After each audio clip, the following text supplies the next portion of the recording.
Bonjour, en fait, je m'appelle Franck Seveillé, donc je suis technicien forestier à l'association Cœur de Forêt.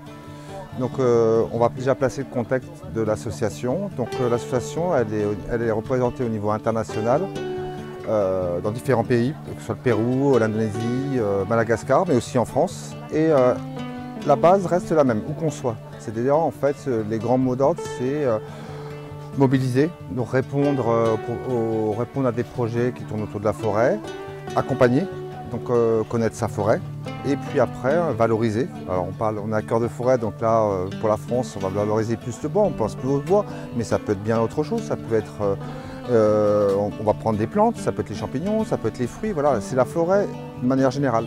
Et puis tout ça dans un esprit de circuit court. Alors ça c'est les grands traits de l'association. Maintenant si on se place un peu côté français, l'association elle est basée depuis 2017 dans le Lot. On rayonne dans tous les départements limitrophes et on va donc accompagner les petits propriétaires dans leur gestion forestière. Ça s'adresse en moyenne, pour passer un contexte, en France, la propriété forestière, la moyenne c'est 1 hectare quand on est en forêt privée par propriétaire. Et bien nous on va s'adresser à ce public-là. Et on va essayer en fait ensemble, nous on est là pour construire avec le propriétaire. On ne remet pas les clés, on construit bien ensemble avec ses attentes, avec la connaissance du milieu.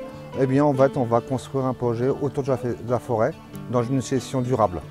J'insiste bien sur une gestion durable parce qu'on va aider aussi techniquement mais aussi financièrement les projets. Donc si on regarde ça un peu plus dans le détail, on va peut-être regarder le deuxième panneau. Je parle trop vite? Non, pas du tout. Tu me le dis. Hein.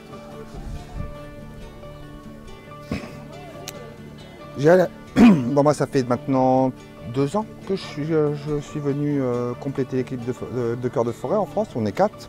Donc il y a Anthony en fait qui est le coordinateur, puis on est 3 sur le terrain. Et une grosse partie de notre travail, ça va être la connaissance. C'est-à-dire en fait, avant d'interagir en forêt, c'est un milieu très complexe, très structuré, que ce soit au niveau de la composition, les essences différentes, mais au niveau vertical, on a quand même des étages de végétation.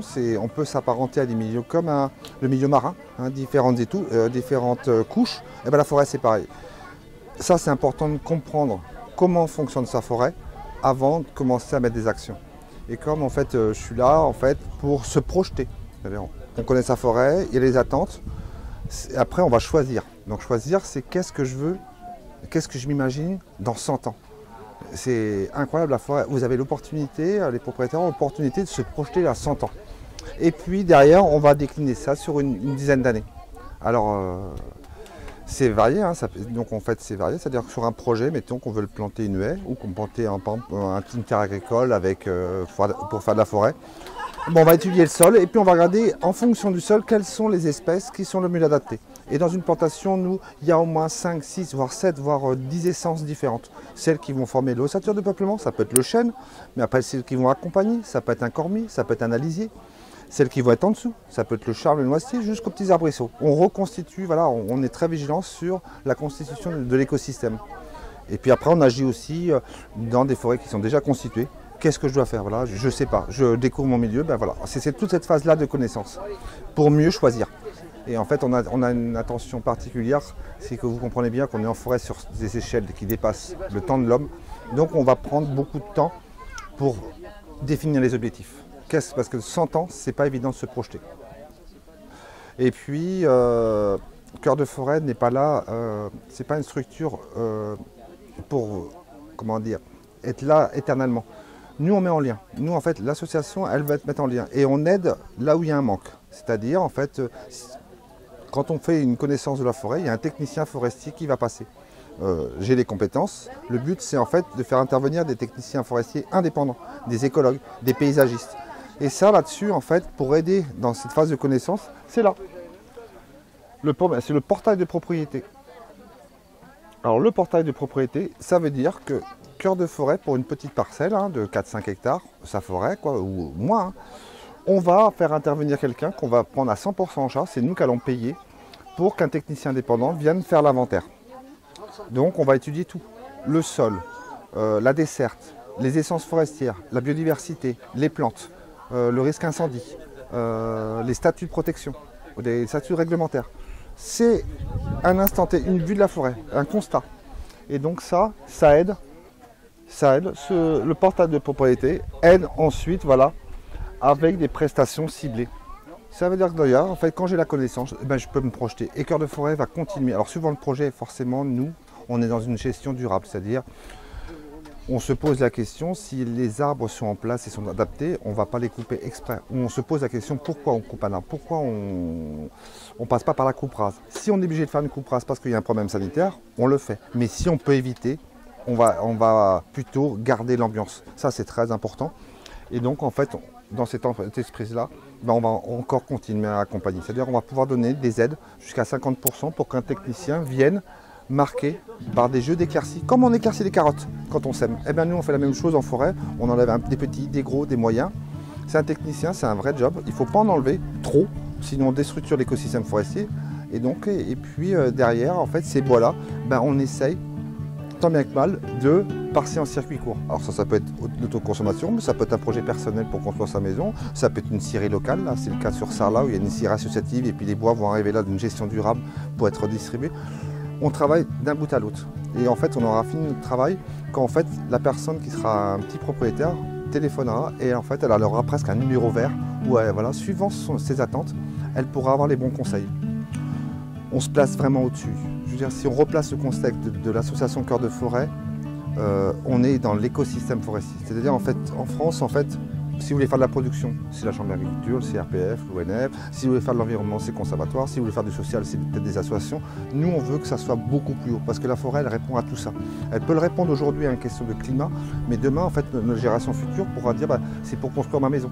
Voilà, donc en fait, on garde à l'esprit que la forêt, il faut qu'elle ait des multiples fonctions. Et on va forcément en fonction, ben voilà, aujourd'hui, on parle beaucoup du climat. Il y a dans les années 2000, c'était plutôt la biodiversité et ainsi de suite. On voit bien qu'en fait, il y a des tendances, mais nous, on essaie de garder la ligne de conduite, c'est l'écosystème. Et on est très vigilant. Et quand l'écosystème il est fonctionnel, ben dedans, il apporte ce qu'on veut. Le bois, les fruits, le bien-être. On ne passe pas souvent à la santé, mais la forêt, c'est aussi une question de bien-être. Ça peut être l'apiculture. Là, il y a des joies des stands avec l'apiculture. Voilà, et on vient récolter, on vient cueillir. J'aime bien le terme cueillir du bois, j'aime bien le cueillir comme la fraise des bois ou quoi que ce soit. On vient cueillir. Et nous, le forestier, on ne regarde pas ce qui sort quand on fait quelque chose. On regarde ce qui reste pour savoir si on n'a pas abîmé la forêt, si on n'a pas trop pioché dedans. Voilà. Et pour terminer, nous, voilà, on est au début de l'histoire pour Cœur de Forêt France. Il y a des projets au niveau international, parce que Cœur de Forêt, ça date depuis 25 ans. Si je prends un exemple d'un projet concret qui s'est passé sur Madagascar, ils ont planté des arbres. Les arbres ont poussé, on fait la structure, l'ossature, et derrière, ils ont injecté des essences, des petits arbustes pour faire de l'huile essentielle. Et donc, les différents agriculteurs se sont regroupés, ils ont fait une coopérative, et maintenant, ils en vivent économiquement. Donc là, Cœur de Forêt se retire. Il a été là une impulsion locale. Et donc, c'est la même chose au Pérou pour les parfums. En France, ben voilà, on s'attaque à la gestion forestière diversifiée. Et c'est dans ce cadre-là que je suis là aujourd'hui. Et on est 4 et on est bien là pour avancer tranquillement sur cette histoire de forestière, avec une vue très large. Je répète, vraiment avec une vue très large. Et on travaille avec tout le monde, que ce soit des grosses structures, des grosses coopératives, que ce soit conservatoire, peu importe, nous on est là pour fédérer, pour essayer de trouver la meilleure gestion, en tout cas de répondre à l'attente du propriétaire. Chaque propriétaire a des attentes différentes. Il y en a que c'est les couleurs, il y en a d'autres c'est la santé, il y en a d'autres aussi. Ben voilà, ben nous on est là pour tout coordonner un peu tout ça, aider. Et en fait, hors de question de nous donner les clés de la forêt. C'est vous qui gardez les clés de la forêt, vous êtes propriétaire forestier, moi je suis là à côté de vous, en accompagnement. L'accompagnement, c'est bien gratuit. Et en fait, moi je suis là pour construire avec vous. Et puis en plus, voilà, j'aide techniquement et financièrement. Voilà l'histoire de Cœur de Forêt. On tourne bien, hein, on est très basé sur le Lot et puis la Dordogne. On commence à arriver dans le sud de la Corrèze. Il y a quelques projets là, qui sortent depuis quelques années.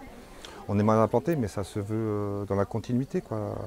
Vous êtes nombreux. Voilà, vous êtes nombreux à se poser plein de questions sur la forêt et on est là. Donc on les effectifs au monde tranquillement.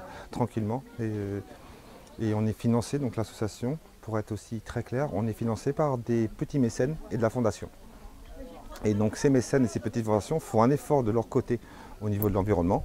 Hein, et puis de l'autre côté, bien, en fait, ils donnent des financements, puisque c'est la défiscalisation, l'argent va pour la forêt. Et on a la chance, nous, à Cœur de Forêt, de ne pas être influencé par les mécènes. Ils nous laissent carte blanche. Moi, je les rencontre. La semaine prochaine, je suis à Paris, on les a ramenés sur le terrain.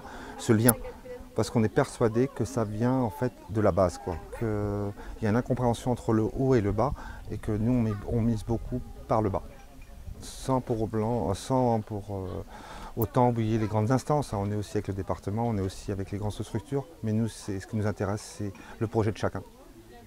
Voilà. Donc ça représente quel budget mondialement? Là en fait on dépasse les 2 millions là maintenant en budget. Donc ce qui est déjà assez colossal, quoi. Et on se rapproche, on est association encore, mais on pourrait se poser la question de savoir si on ne pourrait pas se raccrocher à des ONG. Tellement les missions sont vastes. Donc il y a des rapprochements parce que les demandes sont fortes.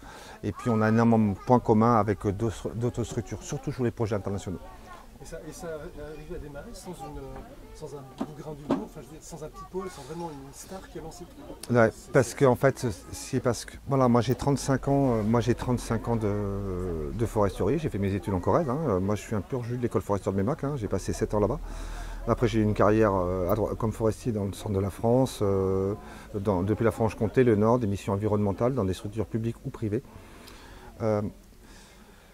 Aujourd'hui, en fait, on a la forêt, elle part sur deux grands axes. La partie économique.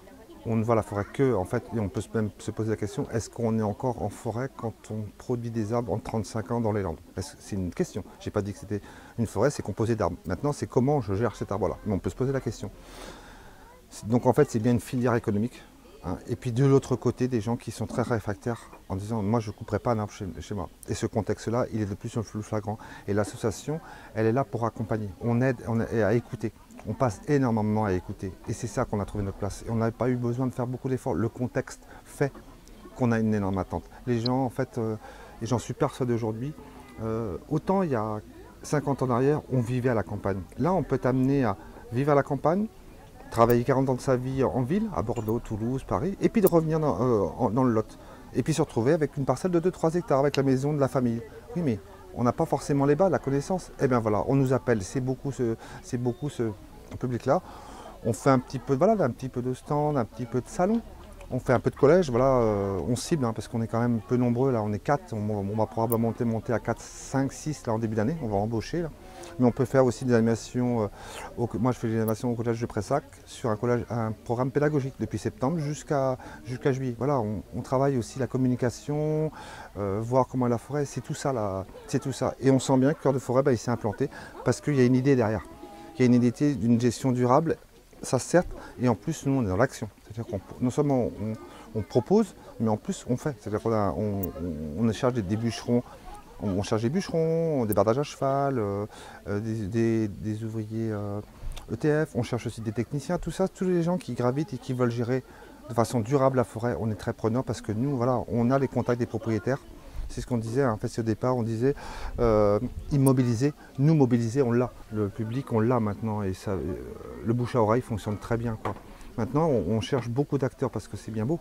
Maintenant, il faut que les gens puissent avoir ce numéro d'une personne qui est juste à côté de chez eux et qui répond à ce besoin-là. On s'inscrit de façon avec la hauteur. On nous dit souvent, les mécènes, qu'on est en train de créer un nouveau métier tellement on prend de la hauteur par rapport au fonctionnement de tout. Parce qu'on a signé tout.